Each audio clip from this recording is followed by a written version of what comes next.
गुनाह की दो किस्में हुआ करती हैं, एक ज़ाहिरी गुनाह और एक बातिनी गुनाह। ज़ाहिरी गुनाह जैसे चोरी करना, कत्ल करना, रिश्वत लेना और देना। बातिनी गुनाह जैसे तकब्बुर करना, इतराना, बग़्ज़ो हसद में अपनी ज़िंदगी को गुजारना, ये बातिनी गुनाह है। लेकिन ज़ाहिरी गुनाह से ज़्यादा ख़तरनाक बातिनी गुनाह हुआ करता है, क्योंकि इंसान ज़ाहिरी गुनाह से तो बच जाता है, लेकिन बातिनी गुनाह से बचना बहुत ही मुश्किल हुआ करता है। कितने ऐसे लोग हैं जो नमाज़ें तो पढ़ते हैं, लेकिन बातिनी गुनाहों की बुनियाद पर उनकी नमाज़ें उनके मुंह पर मार दी जाती है। अल्लाह के रसूल सय्यद आलम सल्लल्लाहु ताला अलैहि वसल्लम इरशाद फरमाते हैं कि अनकरीब मेरी उम्मत में पिछली उम्मतों की बीमारियां लाहिक होंगी। सहाबा अर्ज़ करते हैं, या रसूल अल्लाह, पिछली उम्मतों की बीमारियां क्या थी? तो अल्लाह के रसूल सय्यद आलम सल्लल्लाहु ताला अलैहि वसल्लम इरशाद फरमाते हैं कि पिछली उम्मतों के लोग तकब्बुर किया करते थे, एक दूसरे पर फख्र किया करते थे और एक दूसरे की कसरत के साथ गीबत किया करते थे और तकब्बुर किया करते थे, इतराया किया करते थे। अल्लाह अकबर। आप जरा देखें, अगर कोई इंसान तकब्बुर करता है, अगर कोई इंसान बग़्ज़ो हसद रखता है, तो उसकी नेकियां तबाह हो जाती हैं। क्या तुमने अल्लाह के रसूल की हदीस को नहीं सुना? अल्लाह के रसूल इरशाद फरमाते हैं कि हसद नेकियों को ऐसे ही खा जाता है जैसे आग लकड़ी को खा जाया करती है। अल्लाह अकबर। अल्लाह के रसूल इरशाद फरमाते हैं कि 3 लोगों की दुआ अल्लाह की बारगाह में कबूल नहीं होती, बल्कि रद्द कर दी जाती है। अल्लाह अकबर। सहाबा अर्ज़ करते हैं, या रसूल अल्लाह, वो कौन लोग हैं जिनकी दुआ रद्द कर दी जाती है? तो अल्लाह के रसूल इरशाद फरमाते हैं, एक हराम खाने वाला, दूसरा कसरत से गीबत करने वाला और तीसरा अपने मुसलमान भाई के खिलाफ बग़्ज़ो कीना रखने वाला। अल्लाह के रसूल सय्यद आलम सल्लल्लाहु अलैहि वसल्लम की बारगाह है। हज़रत अनस बिन मालिक रज़ियल्लाहु ताला अन्हु बयान करते हैं, हम नबी कौनैन की खिदमत में हाजिर थे। अल्लाह के रसूल ने इरशाद फरमाया कि अभी तुम्हारे सामने से एक जन्नती शख्स गुजरेगा। हज़रत अब्दुल्ला बिन अमर बयान करते हैं कि हमने देखा कि एक अंसारी शख्स हमारी निगाहों के सामने से गुजरे और उन्होंने अभी ताज़ा वज़ू बनाया हुआ था और वज़ू के कतरात उनकी दाढ़ी शरीफ से टपक रहे थे। अल्लाह अकबर। फिर अल्लाह के रसूल ने दूसरे दिन यही इरशाद फरमाया, अभी तुम्हारे सामने से एक जन्नती शख्स गुजरेगा।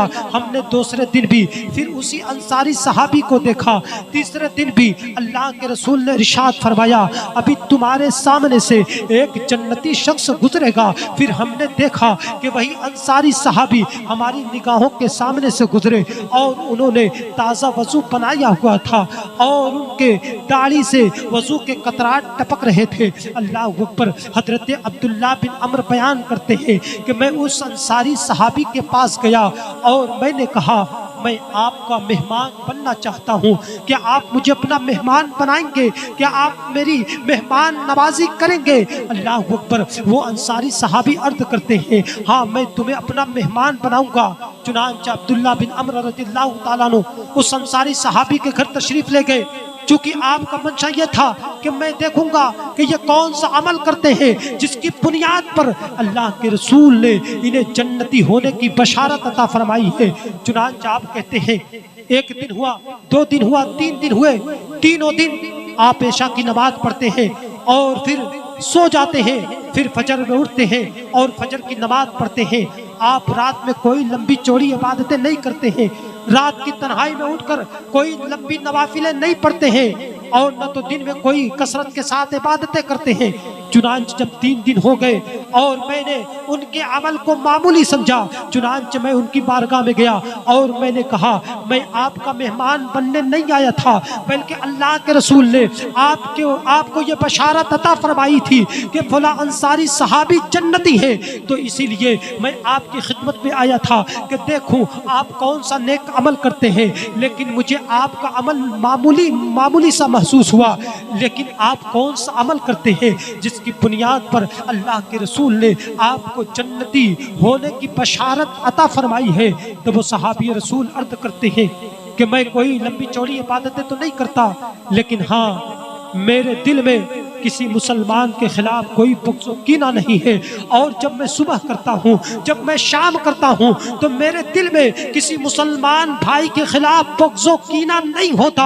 अल्लाह अकबर। हज़रत अब्दुल्ला बिन अम्र कहते हैं, हो सकता है कि अल्लाह के रसूल ने तुम्हें इसी बुनियाद पर जन्नती होने की बशारत अता फरमाई है कि तुम्हारे दिल में किसी मुसलमान के खिलाफ कोई बुग़्ज़ व कीना नहीं है, तो अल्लाह तबारक व तआला ने तुम्हें यह मकाम अता फरमा दिया है कि अल्लाह के रसूल ने तुम्हें दुनिया ही में जन्नती होने की बशारत अता फरमा दी है। इसलिए मुसलमानों, अपने किसी मुसलमान भाई के खिलाफ बुग़्ज़ व कीना न रखो।